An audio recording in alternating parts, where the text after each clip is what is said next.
మీరు కానుకేయడానికి వచ్చారా? దేవుని సన్నిధికి వచ్చారా? ముందు ఎవరితో అసమాధానం ఉందో ముందు వెళ్ళండి, వారితో సమాధాన పడండి. తర్వాత వచ్చి నీ కానుకలు నాకు అవసరం లేదయ్యా, ముందు నీ జీవితం, ముందు నువ్వు సమాధానపడు అని అంటా ఉన్నాడు.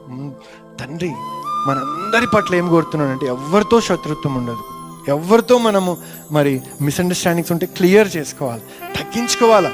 తగ్గించుకున్నవాడు హెచ్చించబడును. లేదు, నేను ఎందుకు తగ్గించుకుంటా, ఆమె చేసింది, ఆయన చేసిండు కదా తప్పు. సృష్టికర్తే తగ్గించుకున్నాడు. సృష్టికర్తే వీళ్ళు పాపం చేశారు, మరి శిక్షని పాత్రలే అని వదిలేస్తే ఒక్కరము రక్షించబడకపోతుంది. ఆయన తగ్గించుకున్నాడు. ఆయన ఎంతగా తగ్గించుకున్నాడో తెలుసా? తన గొప్పతనాన్ని, ఆధిపత్యాన్ని అన్నిటినీ పక్కన పెట్టి మామూలు మనిషిగా పుట్టాడు. లోకంలోకి శరీరధారిగా అయ్యాడు, తనను తాను రిక్తుడయ్యాడంట. He made himself empty. మనం అంతగా తగ్గించుకోవాలా.